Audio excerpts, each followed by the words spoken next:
There's no doubt that An American Werewolf in London set certain standards for horror comedies. It was scary enough and funny enough to capture such a wide range of emotions and keep the viewer interested in the story that it still lives on as a significant part of horror movie history.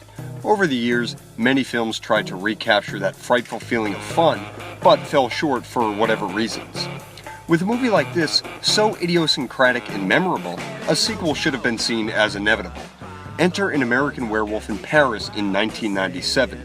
16 years after the original film, I'm sure a lot of people were skeptic as to whether or not the sequel could capture the same quality of the first film. This is another case of, do we really need a sequel to such a classic film? Well, of course we didn't, but at least if this one was good, it could recapture that fun blend of scary and comedic storytelling. The plot is similar to that of the original. A few friends are on a cross-continental trip in Europe. This time we're taken to Paris, France. Our main character is a hopeless romantic, much different from his late 90s macho stereotype buddies. After saving a woman from committing suicide, yeah, he bungees off the Eiffel Tower. They soon find out that Paris is having a wolf problem, a werewolf problem. The main character is bitten, and all sorts of horrific hijinks ensue.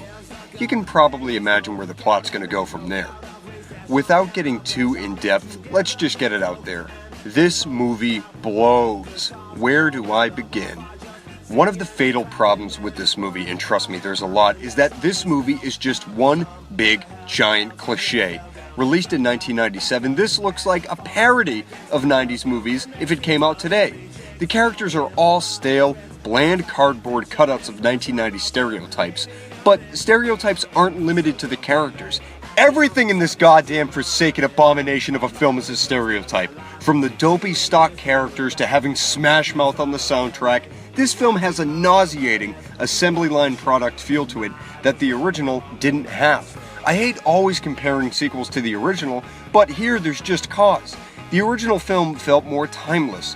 You don't watch the original and think of how dated and out of time it is, but with the sequel you can't fucking escape the times. Everything is a reminder that it's a cool, hip 90s movie.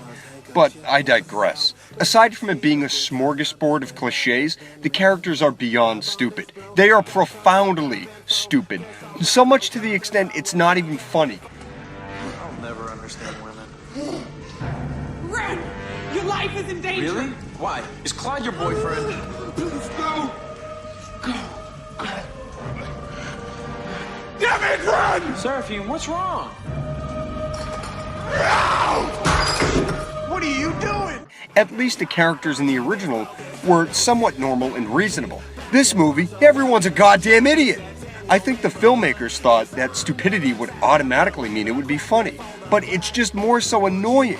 The wolf effects are fucking putrid. The worst kind of primitive CGI crap put on screen I've seen. I know CGI was the new big thing back then, but it looks like an animation from PlayStation 1 on screen sometimes. I've seen more realistic graphics on a fucking Game Boy. Why go on? This movie sucks. It's a preposterous, ridiculous, unfunny rehash of the original film with none of the charm, scares, or fun.